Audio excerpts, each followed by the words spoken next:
بسم اللہ الرحمن الرحیم۔ ناظرین السلام علیکم۔ ایک بادشاہ اپنے خدمت گاروں کے ساتھ جنگل میں شکار کے غرض سے گیا، جہاں اس کی نظر ایک فقیر پر پڑی۔ وہ فقیر بہت بے نیاز اور ہر قسم کے خوف سے آزاد نظر آیا۔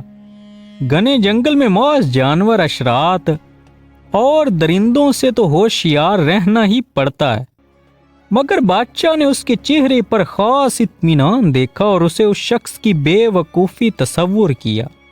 بادشاہ اور اس کے خدمتگار جب اس کے قریب سے گزرے تو اس نے آنکھ اٹھا کر بھی ان کی طرف نہ دیکھا، اور یہ بات بادشاہ کو بہت ناگوار گزری۔ اس نے بزرگ کی طرف اشارہ کر کے وزیر سے کہا کہ ایسے فقیر بھی بالکل جانوروں کی طرح ہوتے ہیں کہ انہیں معمولی ادب و آداب کا خیال بھی نہیں ہوتا۔ بادشاہ کی ناگواری کا اندازہ کر کے وزیر اس درویش کے پاس گیا اور اس سے کہا، بابا جی، ملک کا بادشاہ آپ کے قریب سے گزرا اور آپ نے اتنا بھی نہیں کیا کہ اپنی عقیدت اور نیاز مندی ظاہر کرنے کے لیے کھڑے ہو جاتے اور ادب سے سلام کرتے۔ درویش نے بے پرواہی سے جواب دیا، اپنے بادشاہ سے کہو کہ ادب و آداب کا خیال رکھنے کی امید ان لوگوں سے کرے جنہیں اس سے انعام حاصل کرنے کا لالچ ہو۔ اس کے علاوہ اسے یہ بات بھی اچھی طرح سمجھا دو کہ ہم جیسے درویشوں کا کام بادشاہ کا خیال رکھنا نہیں، بلکہ بادشاہ کا یہ فرض ہے کہ وہ ہماری حفاظت کرے۔ یاد رہے، بادشاہ ہی ہمیشہ رہنے والی چیز نہیں، موت کے بعد بادشاہ اور فقیر برابر ہو جاتے ہیں۔ اگر تو قبر کھول کر دیکھے تو یہ بات معلوم نہ کر سکے گا کہ یہ شخص جس کی کھوپڑی کو مٹی نے کھا لیا ہے، زندگی میں کس مرتبے اور شان کا مالک تھا۔ وزیر نے درویش کی یہ باتیں بادشاہ کو سنائی تو اس نے فوری نصیحت حاصل کر لی اور فقیر پر مہربان ہو کر اس سے کہا کہ اگر کسی چیز کی ضرورت ہو تو بیان کرو، تمہاری ہر حاجت پوری کی جائے گی۔ فقیر نے بے نیازی سے کہا، بس ایک خواہش ہے، اور وہ یہ ہے کہ میرے پاس آنے کی تکلیف پھر کبھی نہ اٹھانا۔ اس پر بادشاہ نے کہا، اچھا، مجھے کوئی نصیحت ہی کر دیجئے کہ دنیا اور آخرت دونوں سنور جائیں۔ درویش بولا، میری نصیحت یہ ہے کہ ابھی جب تو تاج اور تخت کا مالک ہے، زیادہ سے زیادہ نیکیاں کر تاکہ آخرت میں تیرے کام آئیں۔ یہ تاج اور تخت ہمیشہ تیرے پاس ہی نہ رہے گا، اور جس طرح تجھ سے پہلے بادشاہ کے بعد تجھے ملا، اسی طرح تیرے بعد کسی اور کو مل جائے گا۔ شیخ سعدی رحمت اللہ علیہ سے منسوب۔ ناظرین، یہ حکایت ہمیں بتاتی ہے کہ حرص اور لالچ ترک کر کے ہی انسان کو قلبی سکون حاصل ہوتا ہے۔ ناظرین، مالدار اور خوشحال بھی جان لیں کہ غریب کی طرح وہ بھی دنیا سے جاتے ہوئے کفن کے سوا کچھ نہ لے جا سکیں گے۔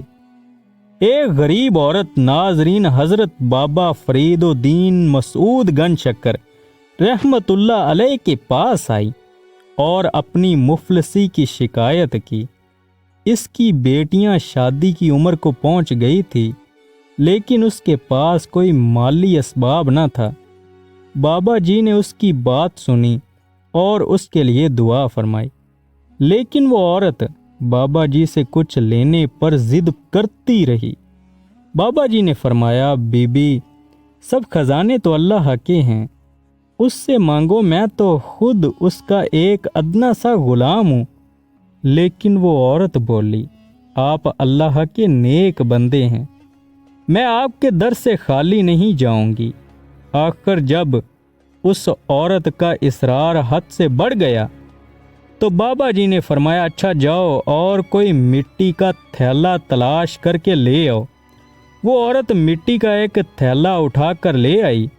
بابا فرید رحمت اللہ علیہ نے 3 مرتبہ سورۃ اخلاص قل هو اللہ احد پڑھا اور پڑھ کر مٹی پر دم کیا تو اللہ کی قدرت سے وہ مٹی سونا بن گئی۔ آپ رحمت اللہ علیہ نے وہ سونا اس عورت کے حوالے کرتے ہوئے فرمایا، لو بی بی، اس سے اپنی بچیوں کی شادی کا بندوبست کرو۔ ناظرین، وہ عورت شکریہ ادا کرتی ہوئی چلی گئی، لیکن سونا بنانے کا نسخہ اس کے دماغ میں بیٹھ گیا۔ گھر جا کر اس نے مٹی کے کئی تھیلے اکٹھے کیے، سارے گھر کو پاک صاف کیا اور خوشبو سے مہکا دیا۔ غسل کر کے پاک صاف لباس پہنا اور اپنے عمل میں شدت پیدا کرنے کے لیے اس نے 3 کے بجائے 300 بار سورۃ اخلاص پڑھی اور مٹی پر دم کیا۔ اس عورت کا خیال تھا کہ آن کی آن میں مٹی سونے میں بدل جائے گی، لیکن ایسا کچھ نہ ہوا۔ اس عورت پر جنون کسی کیفیت سوار ہو گئی۔ وہ بار بار سورۃ اخلاص پڑھتی اور مٹی پر دم کرتی، لیکن مٹی مٹی ہی رہتی۔ وہ 3 دن تک سورۃ اخلاص پڑھتی رہی، لیکن سب بے سود رہا۔ آخر وہ مٹی اٹھا کر بابا فرید رحمت اللہ علیہ کی خدمت میں حاضر ہوئی اور شکوہ کرنے کے انداز میں بولی، آپ نے نہ وضو کیا، نہ غسل، نہ ہی خوشبو کا اہتمام کیا، بس 3 بار سورۃ اخلاص پڑھی اور مٹی سونا بن گئی۔ میں نے غسل کیا، خوشبو لگائی، گھر کو پاک صاف کیا اور 3 دن سے سورۃ اخلاص پڑھ رہی ہوں، لیکن مٹی سونا نہیں بنتی۔ بتائیے میرے عمل میں کیا کمی ہے؟ ناظرین، بابا فرید رحمت اللہ علیہ کی آنکھیں نم ہو گئی۔ آپ رحمت اللہ علیہ نے سر جھکا لیا اور بھیگے ہوئے لہجے میں فرمایا، تیرے عمل میں کوئی کمی نہیں تھی، بس تیرے منہ میں فرید کی زبان نہیں تھی۔